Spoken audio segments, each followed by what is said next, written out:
Player 2 has joined the game.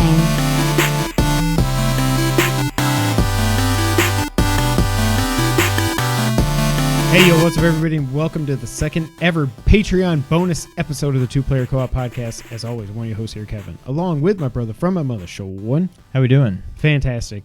First off, thank you all so much. I feel like we say that all the time, but I feel like it should be said every time. The fact that we're even doing bonus episodes that people have supported us at this level just blows our mind, and we are forever grateful for that. These bonus episodes, obviously, if you're seeing this, you're a patron, so we don't need to go through the whole rigmarole. And you know who we are. So I don't need to do any fancy editing or anything. But these episodes, we kind of wanted to... We've had a Google Doc running for a long time of podcast ideas or whatever for like slow news weeks and stuff. Yes, topics to cover. Yeah, something that's not... Because we try to keep the actual podcast to be more... obviously current, newsworthy, all that other stuff. Whereas this is just, there's things we've got a list of that we would like to talk about at some point, and that's what these bonus episodes give us an opportunity to do. So that's what we're going to do today. And since we're both hashtag team old, looking at you, Sean. He's looking at you, kid. He's looking at you, kid. We're going to reminisce about, I don't even know what I'm calling this episode, but basically the good old days of video games.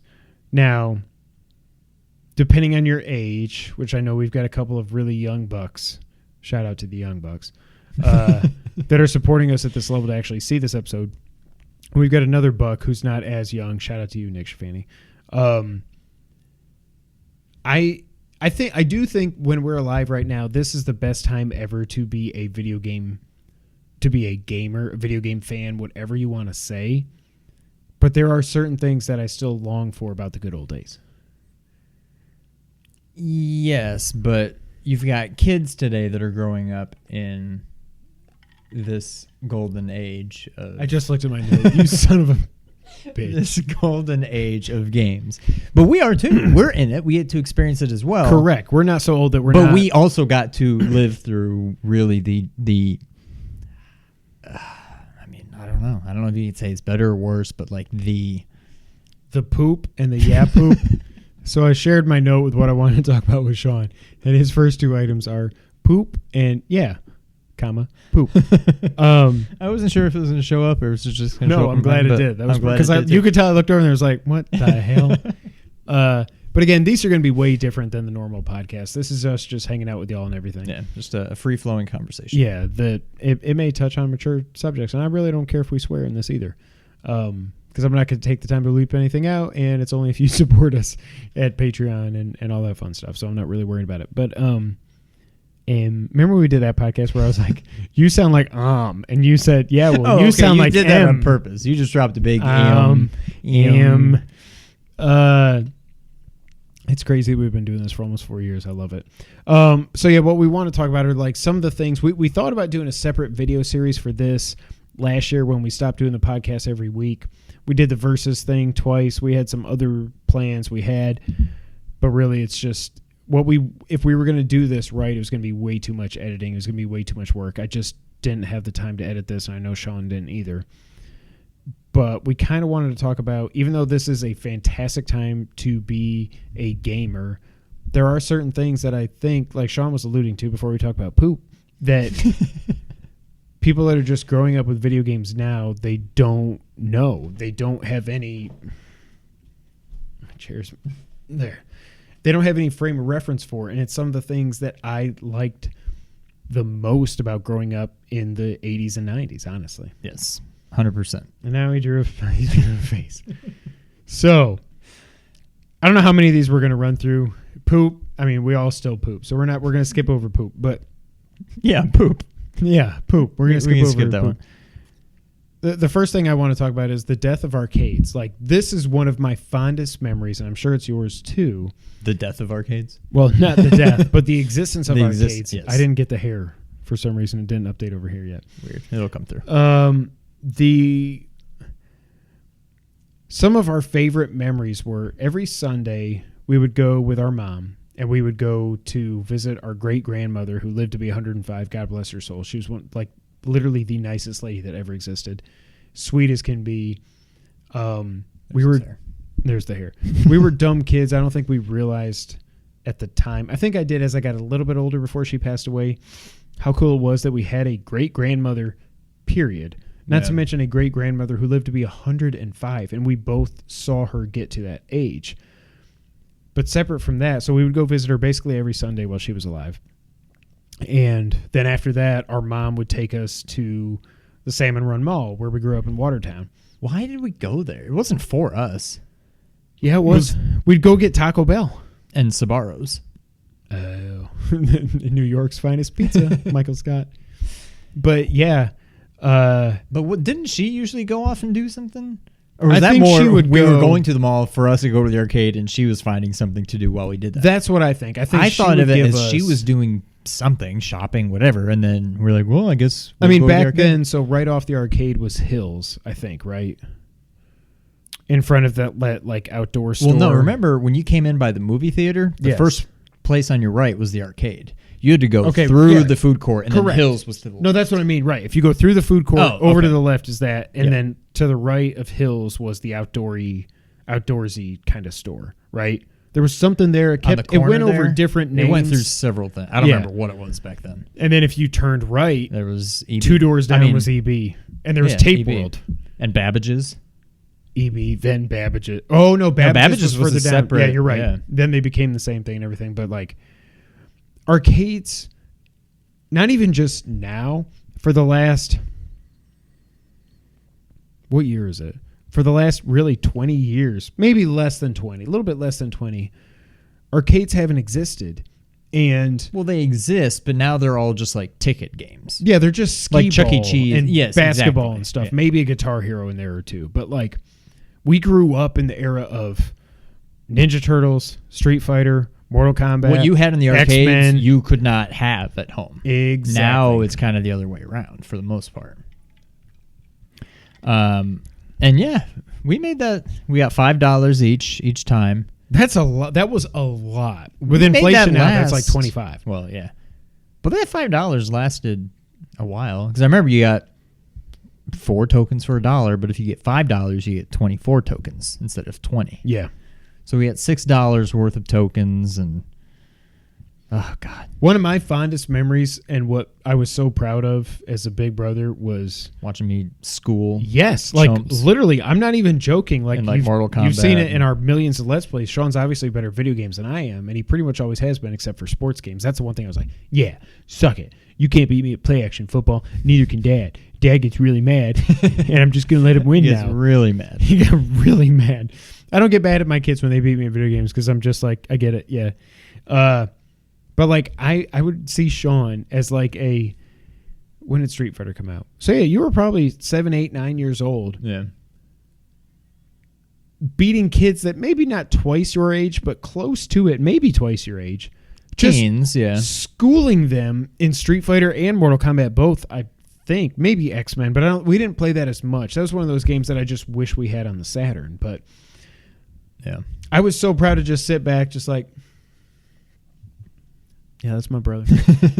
Yeah, he kicked your ass. Yeah, he'll do it again. Put your quarters up there. Go ahead. Like, Sean would dominate these people. And I was just like, yeah. Because he was little nerdy Sean with his big old Coke bottle glasses. And he was just like, if you saw the picture, you didn't have Coke bottles in that picture. No, that was before. I thought you did. But like, he would just wreck folks. And as much as I was a big brother to him when it comes to teasing and messing with him and all that other stuff, at the end of the day, I still love my little brother. And seeing him just kick dudes' asses that were almost twice his age was so satisfying.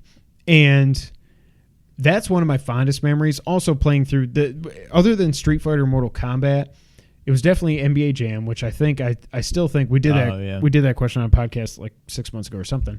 I still think if I could just buy one cabinet, that would be the most fun to have, just because there's so much potential for fun there. You don't have to have any. I mean, you have to have some skill, but not like playing Street Fighter or Mortal Kombat or something. Well, we have like a little arcade, one of those like all-in-one things at work. And every time we go over there, NBA Jam or NBA Jam Tournament. I don't know which one it is, but that's what we always end up playing. Yep. I mean, what are your memories? I'm sure you don't have any memories of me just having people stacking quarters up. No. Because I was not that good. Again, to this day, I would rather play a Street Fighter game with a pad than with a controller than I would with a joystick. But I mean, you basically covered it. I know I always think back to when we'd go down to Texas for the summer and we'd go to Putt Putt because that arcade put ours to shame. Yep. And that was where I played that game. Like the not virtual reality, but like the hologram, like cowboy game where you had the cowboy thing. What the hell was it called? I don't remember. And there was like the giant like virtual roller coaster thing that you could sit in. They had like all the cool stuff. I mean, we had the essentials. We had the Street Fighters and the Mortal Kombats and the X-Men and all that. But yeah, that arcade down there put ours to shame. And I always had these delusions of grandeur where I'd like look behind the counter and I'd see Time Traveler. Yeah, that's right. Yeah. And I'd see, I'm trying to think of what it was. Maybe like a Super Nintendo. I don't know. That you could get for like 100,000 tickets. And I'm like, I have 62. I'm going to save up till I get enough. But I do think we did at one point save up. And I that's actually a good point. That I do remember when you you didn't move away from the video games, but you clearly had a goal in mind that like, I'm going to skee ball better than anybody has ever skee balled before. Well, plus I would have, not every year, but around that time, we would usually go to the arcade for my birthday. And when you do your like birthday party there, they give everybody a little certificate for 100 tickets. That was my sure. And a lot of people were just like, that's true. Here you go, happy birthday. And all of a sudden I had like 1,000 tickets. I'm like, okay, now I'm well on my way. No. In 100 more years, I can buy that Super Nintendo. But then I can think back to like taking the kids to like birthday parties at Chuck E. Cheese, either for their birthdays or their friends' the birthdays. kids still love it. But I'm saying like I would look up on the wall and I'd see like an Xbox 360. It's not even Xbox One when it should be, but it's like 250,000 tickets. It's like you're better off just buying it because you're going to waste so much money trying to get to that level. It's just a racket. It almost makes you wonder if they even have one. Like, is that just an empty box and they know nobody's ever going to get that many tickets? That box is definitely empty, and I do think they don't have anything back there. They probably don't. Because they're like, well, we never expected it. What do we do now? But every once in a while, you would get a machine that was just like you'd like skee ball like I don't even know what the scores are, 370 or something, and it would just go ding, ding, ding, and you'd be like, when's it going to stop? Oh my God, it's still going. And it would be like 100 tickets or something. It's really like 10 cents of real money. Yeah. But it was still like, oh my God. And it's just, I think the closest thing to arcades now is Dave & Buster's, Chuck E. Cheese. Yeah. And then you got retro places. Like we've got, you probably heard us talk about Rec Room here. Nick, obviously you know. But it's just, it sucks. But then I hear about things like Killer Queen Black is coming out on Switch here in a couple of weeks. I'm like, that's one of the... It feels like they made that game for kids like us. Like they obviously grew up in the era of arcades. It's up to 8 players, I think, at one time on one cabinet, which is just crazy to think about. What do you think about X-Men, the arcade game way back when? You could get 6 players on that, right? I think 6, yeah. Because it was two CRTs. 2 screens. Yeah. But it's just, I miss arcades a lot. I miss everything we're going to talk about today. I miss, but arcades was the first thing I want to talk about. Yeah. Next up, Poop. Exactly. This was a big one for us. Just renting games. Yes. Like, Logan, do you even know what Blockbuster is? Solar, do you even know what Blockbuster is? Like, I'm joking, obviously. I know you know what it is, but like, and it wasn't even Blockbuster for us, really. We had local video rental stores that also had video games. And if you've been watching us forever, or not even forever, if you watched us before this year when we were still doing the Back to Box Challenge, I think that was one of the things that inspired us, was because that's how we rented games. Like there were some games we knew about. We'd get it in EGM, Game Pro, Nintendo Power, Game Fan.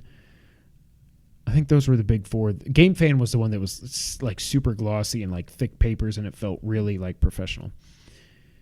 But other than that, we didn't have the internet. We didn't have videos you can watch all the time on Twitter and all this other stuff. Like we played so many games that we fell in love with because we went to Bendito Video or Video to Roll. Video Loft. Video Loft. Video to Roll is a different one. Okay, so Video And then, Loft. my God, do you remember when we got our Blockbuster out on Arsenal Street?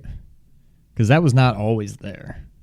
I don't think I even remember that. There was one over by Jess's house. That's probably the only one I went to. Over in the with the whatever that supermarket, not Hannaford, Sun Foods, Super Plus, something like that. Whatever that grocery store, right across the street from the high school. Yeah, Hannaford, I think. No, Hannaford was the one out on Arsenal. Whatever, doesn't matter. Super price cut. I don't know. Super price. We had a price chopper. I don't know. But no, I don't remember the Blockbuster on Arsenal. I don't even think. Oh, you don't remember that being there? I don't think so. That's the one Blockbuster I mean, not literally the only one I remember, but I remember when we got that thinking like, holy crap, we have a Blockbuster now. And then you go in there and you're like, I mean, it's the same games we already have. It's a lot further out of the way, whatever. But yeah, like we didn't have the internet to find out about game. We would just go in there and be like, what is this game? We'd look at it. We'd look at the back of the box and just, okay, this looks cool. Let's try it out. And there's something about, there were a few games. I can't remember which was, I think Video Loft always had the little tags. But then places like Blockbuster, they just had it behind the game box. They had it in like a clear box. So when you're far away, you can't tell if it's there or not. It? Yeah. And I'm trying to think of what, maybe like Mortal Kombat on Genesis, I think was that one. Was like impossible. But there's one where you'd be like, oh, do they have it? Do they have it? Do they have it? And you get closer and, oh my God, they have it. And it was like just mind blowing, like, oh my God, oh my God. And then sometimes they wouldn't have it. And we go up to the counter. Thank you. You don't have the game, but do you maybe have this behind the desk? Like, thinking maybe somebody returned it and they haven't put it back out. I do think that worked out for us a couple times. I can remember going up there. Not often, like, but you have Rocket Adventures, you have Mortal Kombat, you have whatever. But one of the other things you could do back then was also rent video game consoles. I don't think we ever did that. We may have rented a Super Nintendo once. I think it was a Super Nintendo. Okay. And they came in like the big plastic briefcase and stuff. But it's like, now if you like I'm a PlayStation guy. If my kids didn't have an Xbox and I wanted to play Gears of War, well, okay, I got to go get an Xbox. Like you can't go to the closest thing to renting games now is Redbox. You can't rent consoles there. Like obviously, it's not going to go bleh. Right. But like, you can't just walk up and be like, I'm going to rent a Super Nintendo for the 3-day weekend and just pay $15, whatever it was. Right. But also there's so many games, and we've said this a million times on the podcast as well, that I feel like we must have rented. There's some games, like we owned Ninja Turtles 1, 2, and 3. We didn't own Hyperstone Heist. I feel like we rented that at least 5 times. Dynamite Heady, Rystar, those were all at least 5 times rentals. And if it's $4 or $5 for the weekend, it's not like it makes up for the cost of the game, but at some point it does get to the point where you're like, our parents should have just said, we'll just buy the game. This is getting ridiculous. How many times have you played this thing? But I also remember talking about the back of the box, like way before I liked Metal Gear, we rented Metal Gear on the NES. And thinking it was going to be like Contra. And it was not. It was Metal Gear. It was, like bastard Metal Gear. But it was still sneaking around, but I could never get past the first screen. The dog would see me, and then the soldier would wake up, and I was like, this is stupid. Like, can we just take it back? Who would have known? Yeah, that it would be the reason I'm still here today. Not I'm still here, but the reason we are here today. I'm like, can I just get Jackal or Akari Warriors 1, 2, and 3 or what? Like, renting games was just such a great memory, and it was also like, it was something for like us to do with Dad, because there were so many times where Mom, when we were growing up, she had to work the weekend shift. She worked Friday and Saturday from 4 to 12, which at this point is improbable to even think about. Like, she's asleep by 7, 8 o'clock every night, or she's falling asleep in her chair and she's up at 3 in the morning. Like, I don't know how. I remember her going to work with a big old thermos full of coffee. But even then, I'm like, looking back now, I'm like, how did she ever actually stay awake to work the midnight shift? Yeah, at the newspaper. But there's just so many good memories there. And like, I remember, not that it's a big game, a lot of people probably haven't even heard of it, Rockin' Cats. I knew you were going to say it. And that was just this random game. I'm like, I've never heard of this. It looks pretty cool. I don't remember if the first time we rented it was in Texas. I think it was. But I know we rented it multiple times, and at least one time it was in Texas. And we played it on the little screen about this big in Graham's room. Oh, yeah. I mean, not Graham's room. Our room in Graham's house. Yep. The 13-inch TV. Yep. and that game was awesome. It's not something that like a lot of people, but like to me, that will always have a special place in my heart just because it was just like kind of a, what's this game? Rock and Cast? Okay, I'll give it a try. And it was awesome. And also, the same thing happened probably, well, I was going to say 10 years. That's not right. Maybe 5 years later, 4 or 5 years later, when I rented Command and Conquer. Whoa. Not Red Alert. Command and Conquer on N64. Okay. Not really knowing what it was and still liking it as hard as it was to play on the controller. I'm like, this game's fun. Now, I think I had played Warcraft at the time, or probably Warcraft 2. On PC? On PC. Okay. But I don't think I really even knew that that's what Command & Conquer was. I think it was just totally on a whim, and I fell in love with that. And then I got it on a computer, and I got Red Alert and Red Alert 2. And but it's cool to think just some of these games that we just found, and we're like, oh, yeah, let's try it. And then they, stick with you all these years later. It's crazy.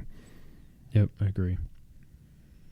Next thing that I miss, or that we miss, instruction manuals. Yes. So, and this is also funny because when I was listening to Colin and Chris today on Sacred Symbols, people wrote in saying, are we ever going to get back? Essentially, they said, are we ever going to get back to the time where we actually get instruction manuals with games or artwork or lore or any of this? And the answer is no, because it's just extra money. They want you to buy games digitally, unless you're limited run games or any of these other people that just make limited run copies of games physically for a reason. You're never going to get back to that. But I can still remember the Legend of Zelda instruction manual for the NES and how beautiful. When you're just playing Zelda, I know it's one of my favorite games ever, but I mean, even I can say it's bare bones. It's just flat. You can't tell a tree from a bush or how big these Octoroks are or whatever. But then if you open up the instruction manual, not only does it tell you everything comes to life. Yes. It tells you the story of it. I think it shows you the whole map too, a hand-drawn thing of the map. Yeah. But it shows Link going through the first dungeon and dodging out of the way of somebody shooting a fireball at him and everything. It makes you realize what they really obviously they couldn't do it back in 1987, 1986, but what they were actually going for. And I can even remember, even before instruction manuals went away, I remember when they started going from color to black and white, I was like, oh, I don't like this. This is not the trend. This is not what I was hoping for. This isn't right. Instruction manuals are something I still to this day miss. And it seems like they were still there for some games up to the PS3 generation. But then after that, it was just no, you get a box with a disc and maybe a download code for a special gold-plated gun and whatever. Right. And that's it. But are there any instruction manuals for you that stand out? There's one main one, but before I get back to that, I want to tie back to the last one. I also remember when we would rent a game and on the way home, we'd be like, let me see the instruction manual. Oh and my we'd gosh. turn the dome light on in the car to read the instruction manual. I can't see. And we would try to read it and study it so we knew what did what on the way home. But then even then, sometimes you wouldn't get an instruction manual with it. You'd just get you'd get a little printout piece of paper. It's printout. This does this, that does that. A jumps, B attacks. Jump on the Goombas. One thing that I always thought was cool. Actually, I kind of hated it back in the day because it just caused problems. But now looking back, I'm like, that was pretty cool. In Star Tropics, there was a code that you need. You go into a submarine. Keep talking. And there's the robot talks to you or something, and he's like, oh, the code you need to start up the submarine or whatever, it's on a note from your uncle Leo. Poopy Pants, whatever his name is, and you gotta dip it in water so that the number shows up, whatever. And that note was on one of the pages of the instruction manual, and you literally had to dip it in water, and there's this magic invisible ink that would all of a sudden come to life, and you could get the code that you needed to advance the game. And if you didn't have that, that's it. There was no internet. You couldn't just look up what's the code. If you lost that manual and didn't have it written down, like that's it. You're not getting any further in the game. Well, it's even like Metal Gear Solid 1. It wasn't an instruction manual, but at least it was the back of the box where it had Meryl's code. Where at that point, 1998, when it came out, we at least had the internet. We had Prodigy message boards. We had AOL online, all that other stuff where you could at least go online and figure out what Meryl's code was if you didn't have it. Yeah. But like, look, even PlayStation 2. Metal Gear Solid 3 Snake... I don't even know if you can see it with the lights. Metal Gear Solid 3 Snake Eater. Look at how big this is. Interrogate, shield, direct throw, grab, throw after the capture, press, do this. Everything's in full color. Basic controls in combat. Looking around. Like, look at... This thing is 50 pages long on the PS2. Here's how you get started. The story of MGS3. Oh, my God. Like, there's a comic. There's a freaking comic book in the instruction manual for Metal Gear Solid 3, if you can see that. Like, oh my God. This added so much to the experience. Like, oh. Wow, this is pretty massive. And this is 2004. God, this is still my favorite game of all time. I'll never get rid of this, even if I can never even play it on PS2, just because it's my favorite game ever. But look at like art from Yoji Shinkawa is in there. Now, if you want to get that kind of stuff, you know what you got to do? Buy the art of Metal Gear Solid 5. You know, and I get it. It's so much money to print these things, and it makes them heavier, so they cost more to ship and whatever. But like, man, I'm glad I just remembered I had all my PS2 games in that closet over there in the Playroom recording studios. So like. Yeah, instruction books. The one from our childhood, the one that really sticks out to me is The Legend of Zelda. Now, I remember A Link to the Past being pretty awesome, too. I don't think it was as cool as Zelda 1 was. Yeah. I think the Ninja Turtle ones were cool. Street Fighter was cool. Because, like, each fighter had his own page. I think, like, now, if you want to know the super moves on a new Street Fighter Mortal Kombat game, you push start, move list, and you go there. Yeah. But, like, back in the day, you'd have your instruction manual where it would tell you all the super moves for every character and how to do them and like even some background on them and stuff. Now this is what I'm going to do this weekend. I'm just going to read this Metal Gear Solid 3 instruction manual. But I mean, seriously, concept art from Yoji Shinkawa, showing all the bosses, the Cobra unit, like you can't get this anymore. Like, you have to pay $40, $50, $80, $100 for this kind of stuff now. And I just miss it. I get why they don't do it, but man, I miss it. You could download Camouflage too. Here's how you hold up. Oh, okay. I'm going to go off on a tangent. Anything else about instruction manuals?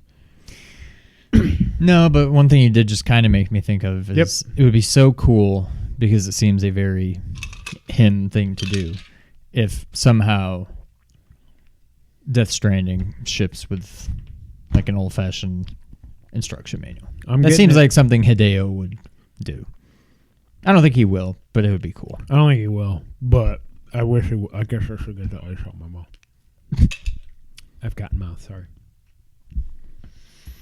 All right, next thing I got here, Sean. This is a big one.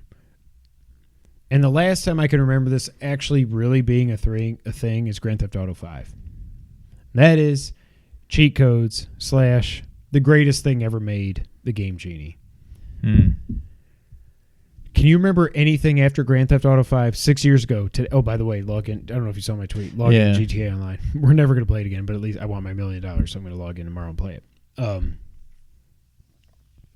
Cheat codes, like back in the day, again, this is a very old man kind of podcast, but back in the day, you didn't have to worry about breaking games and like getting trophies that you shouldn't have because of cheat codes and all this other stuff. And like maybe they didn't test, what if you do spawn a helicopter in GTA and it lands on top of Lamar in the middle of a mission or something like that. Like, you didn't have to worry about this stuff. It was just like, hey, guess what?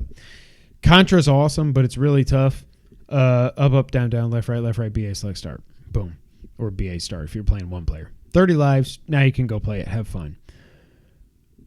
But it's not even just cheat codes. Game Genie, when we rented... Yeah. Going back to our previous thing, we rented Game Genie multiple times. Yeah. I had forgotten about that, but we definitely did. Like, because we never owned. Well, We did on Genesis, we did own on. Oh, but it we was rented it on late Super in the Nintendo, life. Yeah. I mean Nintendo. Sorry. Yeah, I think I got a Game Genie for Genesis in like That's 94, right, you 95. did. It was That's very right. late. Yeah. And just for the heck of it, I had to do Game Genie, Sonic and Knuckles, Sonic 3. And it was like standing this tall out of the Genesis. We should do that with the Mini. But man, like, and also everything has changed now. Like, no developers would say, and also you just put a disc into a system or you download a game and you just play it. So the only way you could do something like Game Genie now would be a actual software program on these systems that lets you edit games and edit like metadata and all this stuff, and they would never do that. Like, you can barely get like console makers to allow mods and stuff. Like, you can do whatever you want on PC.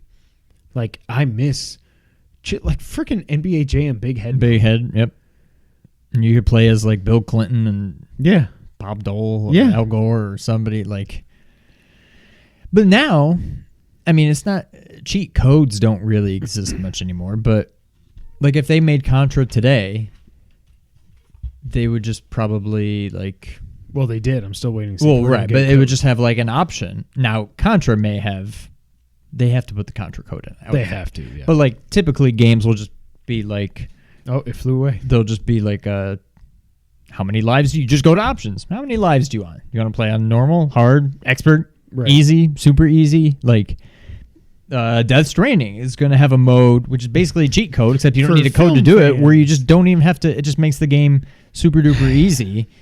And so it's like, yeah, we've just kind of gotten away from the cheat codes, but left all of the cheats still in the game. You just don't need a code to activate them. But like, I had so much fun with GTA 5, even before and after GTA Online came out. When I first played that on PS3 in 2013, like, I loved the single player of that. I beat it on PS3, I beat it on PS4, probably 70 hours between the two of them.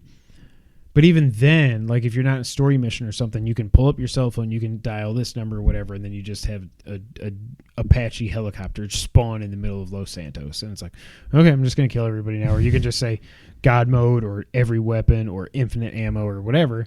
Now, you can't progress the story with it. But again, that kind of gets back to what I was thinking of. Like, you can still implement this kind of stuff and not have it take away from the game or break the game or anything that developers might be worried about. And you also don't have to give people access to your, I don't even know what I would say, architecture, whatever, so that you worry about people like Action Replay or if Game Genie were to come back from the dead. You don't want to give them access to your internal code, whatever, that there's a fly flying around. As they do. Yeah. But I miss cheat codes. Yeah. Yeah. I don't know. It was always fun. Just I remember going to cheatcc.com was where I would always go to get codes. And Game FAQ, which I mean still exists, but yeah. We don't really see that anymore. No. Next up, maybe last up, I've got just video game magazines.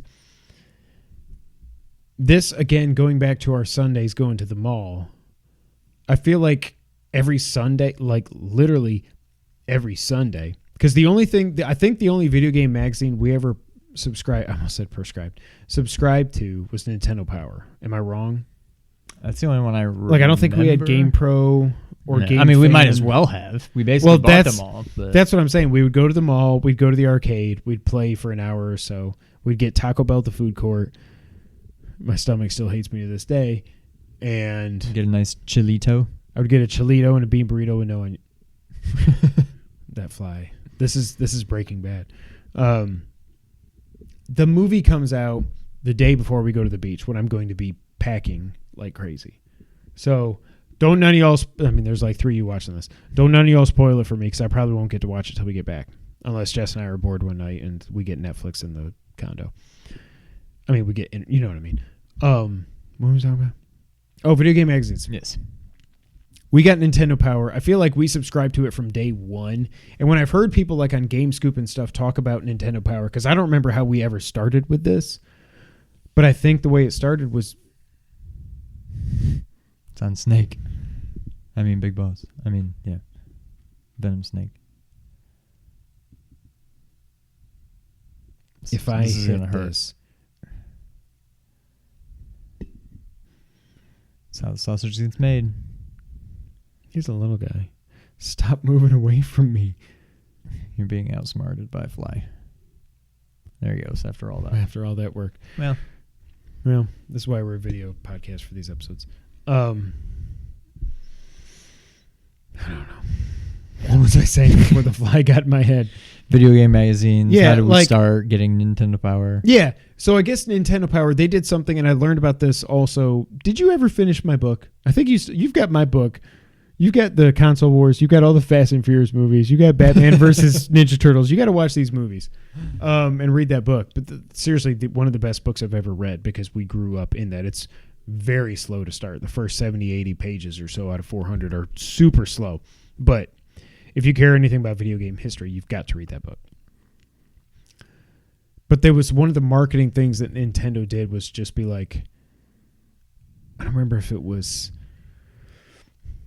a free subscription at first or something, but like you filled out a mailer that came in a game and you sent it in and you just got Nintendo Powers. And I know we got that from the beginning because we had that first episode with Clay Mario from Mario 2 when he was like blue and orange with a purple hat or something stupid. Like it didn't make any sense. And he's Clay and he's jumping.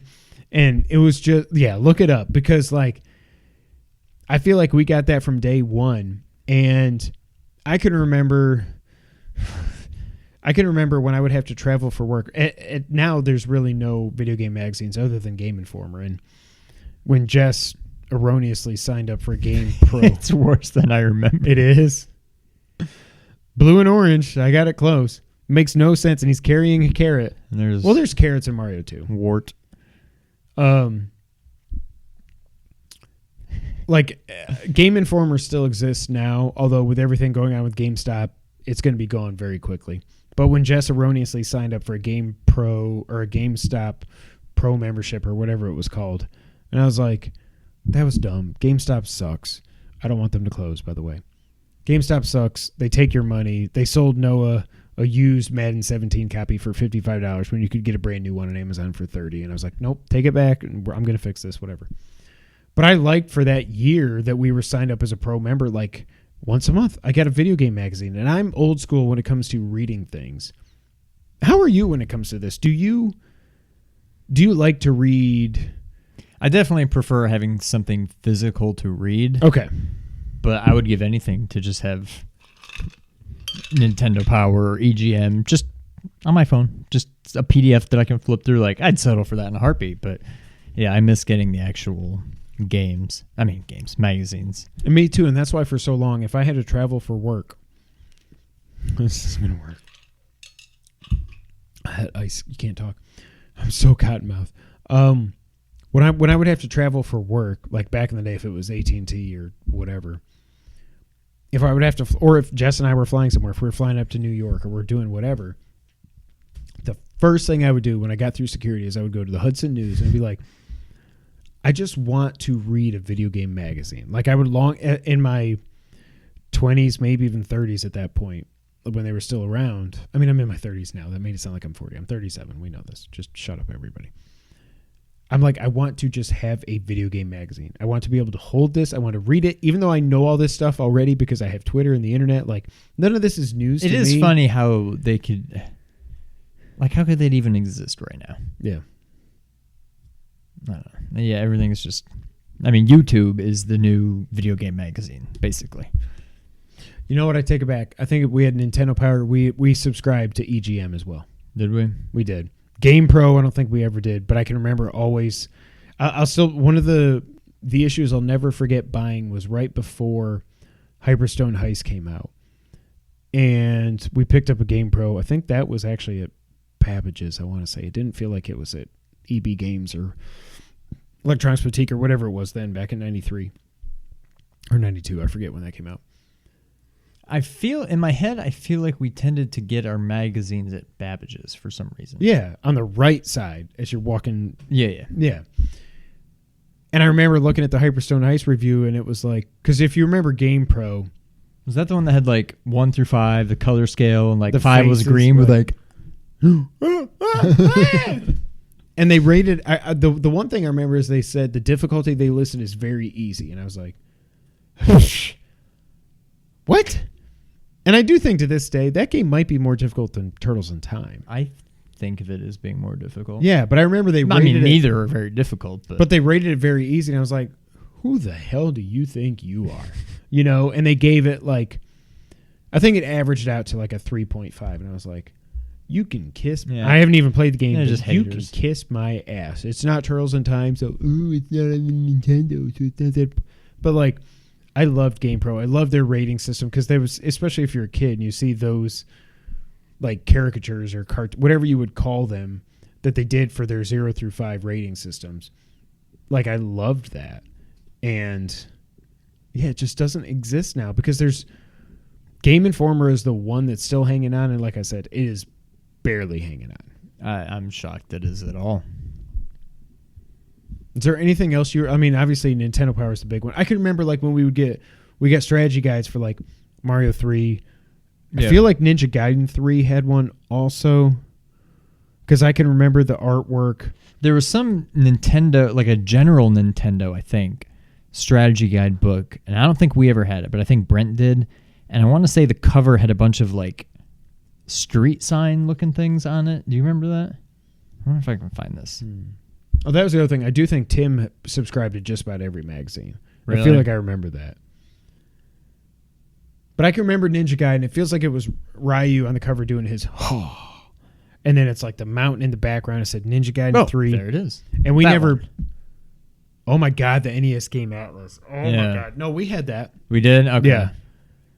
What was it? Was it just like a best of thing or what? Like an I think encyclopedia? it was strategy guide. The only official game guide published by Nintendo with maps for the most popular hits ever. So it probably had like the map for Zelda and I don't know what else. Star Tropics because there's a yo-yo sign. No pizza zones. I'm guessing Ninja Turtles. Mega Man. Yes, I definitely. Again, Mom and Dad threw it out. Yeah. Oh, then there's that one, Mario Mania. We definitely had that. Huh. Ooh, Mario 3 Nintendo Power. That's the one I'm talking about. That's the one I remember. But then Do there's... you remember the one of Castlevania with Dracula holding Simon or somebody's head? Kind It of. kinda But I feel like caused, the like, artwork wasn't that good looking. Like I could have drawn it. No, it was a real. It wasn't It drawn. was. But I remember that Mario 3 kind of thing. They did one for... When you're done looking that up, look up Ninja Gaiden, whatever you just looked up for Mario 3. Oh, sorry. It's Simon holding Dracula's head. Oh my gosh. That's Castlevania 2, right? Yeah. Yeah. And Right. Simon doesn't wear... Yeah, he's got like Armor a and helmet everything. on and like full armor. And, all right, what do you want me to look up? Ninja Gaiden Nintendo Power cover. And again, we don't know how long these episodes are going to be. They could be anywhere from 30 minutes to like an hour and a half. This one's probably going to be somewhere there in the middle. Is this what you're talking about? No. Oh, because I remember this. Look up Ninja Gaiden 3. This. That's it. He's not looking at it, but that's what I mean. It's got the mountain in the background and stuff. I remember poring over that thing. Like, we didn't play... Ninja Gaiden 3 of the Ninja Gaidens, I think, was probably my favorite game. Again, this is going to... This is how these podcasts are going to go. We're going to go on tangents. Yes. But, like, I remember... Played Ninja Gaiden 3. It was fine. But I remember going through that strategy guide and just being engrossed by it. You know? Oh, God, yeah. Like, it was so well done. The art was awesome. Oh, it was so cool. Yeah. God, I missed that. I remember at one point somebody uploaded, and then it got taken down by Nintendo, of course. They uploaded on some kind of like archive.org thing or something. Every cover for every Nintendo Power ever. That's what I'm looking at now. Zelda 2. Yeah. And I just remember going, next.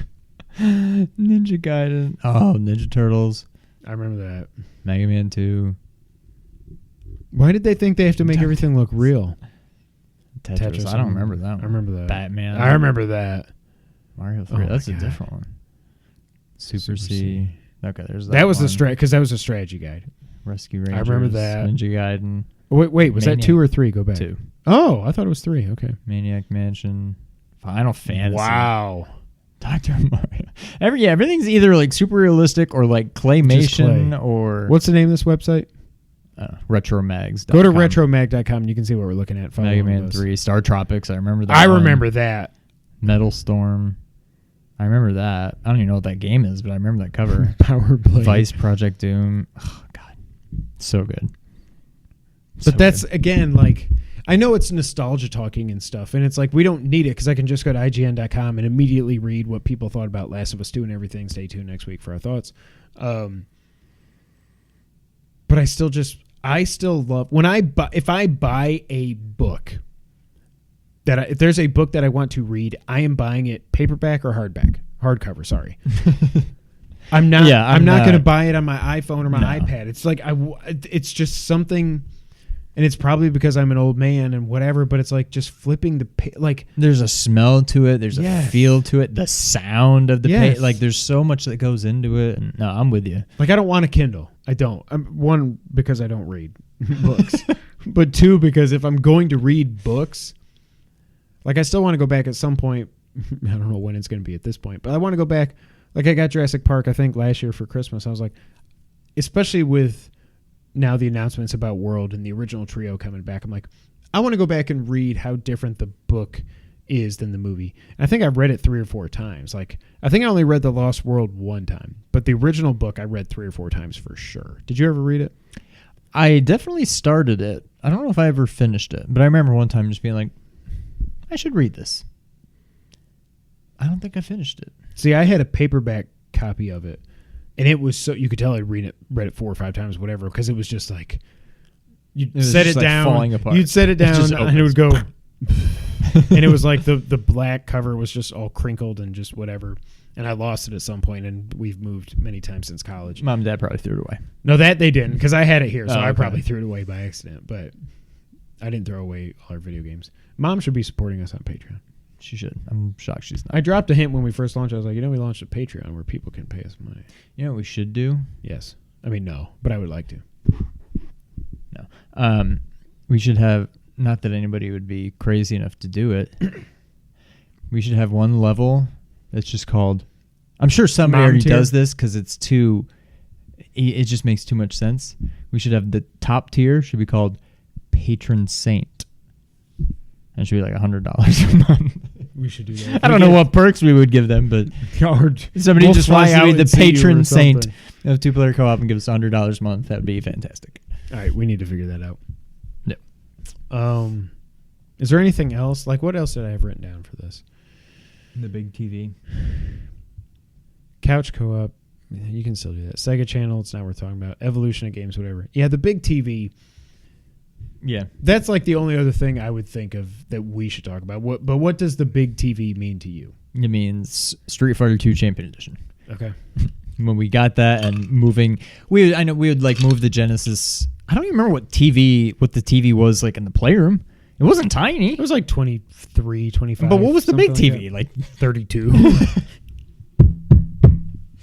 It's just funny that like back then a big TV, A, wasn't that big, and B, was like a luxury. Like, no, we're moving the system to the big TV. Well, like, it was a big TV, but it was also the living room was Dad's room. Like, he would get home from work, he would sit down in his recliner, he'd turn on CNN or the local news or whatever, and he'd sit there, dinner ready, whatever. Just the prototypical, like, how things used to be. And I'm not saying in a bad way. This just was his routine. And, or we would move it was like a big thing for us to just say, hey, do you think on Friday night, could we maybe hook it up in the living room? And normally he'd just be like, yeah, that's fine. Yeah. See, what I think of, I do definitely think of Street Fighter 2. I also think of Pit Fighter and Kid Chameleon, because I think I got them in the same year Yes. at my birthday when we had it out there. NBA Jam is what I think of. Oh, yeah. Also, that's the other thing. QVC, this is super weird, but like QVC was really the first Let's Plays. Like, I can remember our mom was obsessed with QVC. Quality, value, convenience. It was an old shop. Actually, I think it's still on. Okay, here's something weird. For some reason, I have her, I don't even know what it was called, member number memorized. You're going to say it, I'm going to go, oh. 1331 9474. Okay, the end kind of sounds. And I don't know if it's just because she ordered stuff that much. She that did. I heard it. Her and enough to Mrs. where Murphy. I just remembered it, but just also the idea. This has nothing to do with video games. We're getting way off topic now, but just the idea that there's a channel that would just show different things, and you pick up your phone and call and like Life before order the internet. And, yeah. Oh god, it's so weird. But so like QVC back in the day, what they would do, they had like pre-release stuff. Like I can remember watching Earthworm Jim and NBA Jam on QVC, where they would have people, and of course they're filming it off screen because it's not like you had capture cards and stuff, and QVC doesn't know how to do any of this stuff. But they would show like you can call 1-800-QVC for you or whatever, and pre-order essentially. Oh, there's only 23 left, Earthworm Jims or NBA Jams or whatever. You see them like ticking down. Yes. We're down to 19. It was such BS. Oh my god, it was so stupid. But like, I can remember watching it, and that's, unless I'm crazy, I think we got NBA Jam on QVC for some reason. That does kind of ring a bell for some reason On the Genesis. And then when we got it, that was one of the games. Because also we hooked that up in the living room because Dad was like, I want to play this. Yeah. Obviously, NBA Jam. That's all. It's really all he played was sports games. But yeah, the big TV was such a big deal. Not to just do the pun, but like it was such a big deal because... And now we're all spoiled. We've all got 50, 55, 70-inch TVs, whatever, playing in 4K, HDR, all this other stuff. You have probably like 4 or 5 TVs in this house that are bigger than the big TV. I've got one. Well, only 3, I think. Oh, one that's broken, so 4, I guess. But yeah, like it was such a big deal, and it was so cool because unlike these mini consoles, well, the Genesis Mini, the controllers, if you get the retro bit, they're 10 feet long, but the controllers went forever, and the RF switch cables were so long, and the power cord, like we could put the Nintendo not really in the middle of the room, but we could still sit back on the couch and play it on the big TV. And you had to hook it up with the coax with the RF switch thing, and you had to make sure your TV was set to channel 3. Well, and you had to make sure the one freaking like the pin had to line up just right, and then you guys screw it in. Sometimes it wouldn't screw. I remember when they came out with cables that you didn't have to screw, and they just went honk, and I was like, hello. This is the future. Oh my god. But yeah, playing on the big TV was, and I think we did that sometime for sleepovers and birthday parties and stuff. Probably. But yeah, I mean, I still think, I don't know. This is probably the best time to be a gamer, but the 90s are right behind it. I mean, it's just so different. Like you've got so much access to so many things now with like PS Plus, free games, all this other stuff. Like, you have so many options where back then it was, you didn't have to buy games. Again, like we talked about, you could rent them, and then you could look at the instruction manual to get everything you needed to know. You didn't need the internet and stuff. And it's just, and I'm glad we've pretty much moved past the console wars, except for you PC gamers out there. But like, it was fun growing up in that too. It was fun to talk smack. None of us were ever serious about it, but it was like, you got a Super Nintendo, can you do blast processing? No, watch how fast Sonic 2 can go. Sonic 2 was super fast, and blast processing was real, just for the record. Yes. But anything else? That's all I got. It was fun. This is one, like I said, this is a topic we want to talk about for a while, and we thought we'd break it out for our second Patreon bonus episode. We don't need to do the whole rigmarole because you know where to find us, and obviously you're a patron. This fly is going to die. But hey, yeah, also go to nerd901.com, obviously. Check out what we're doing. Nick, Ernie, Adam, Melody. This fly! He almost landed on my eye. Good thing we don't even put this up on audio. It's better on video. But yeah, go to nerd901.com. We're all doing great things over there, and we got some big stuff coming up. Did y'all talk about this the other day? Are we allowed to start talking about it yet? I don't know. I'm not going to make that call. Okay. Stay tuned. Big stuff's coming in November. You can probably figure out what it is. It's going to be a lot of fun. We're going to do some awesome things. But that's it for our second Patreon bonus episode. Thank you guys. Seriously, it still just blows our minds to this day. I mean, we launched this, I guess just 5 weeks ago or something. But your support means the absolute world to us. It really does. So thank you from the bottom of our hearts. I don't know what that is, like hearts. Hertz. I was trying to be all serious, and then I said Hertz, and then that fly. I swear to God. Don't kill him if he lands on our logo. By the way, how cool is this thing? No, I'm not the logo. Oh, whoa! You made him fly. How cool is this? I like it. Looks good. And I think we figured out the lighting. We'll see in post when I post pro. I'm going to edit this tonight and get it up tomorrow or Saturday maybe. But like, that's freaking awesome. I like it. Shout out to signs.com. That's freaking awesome. It's something we want to do for a while, but obviously you can't really do something like that when you got rocks in the background. And we're still trying to figure out the whole internet, crappy laptop thing, whatever. We'll figure it out. I'd like to stream some more, and we would like to stream some more too, but we got to figure that out. So yeah, that's it. Till the next time, Sean, go and take us out. Thank you for playing. Bye, guys. Thank you.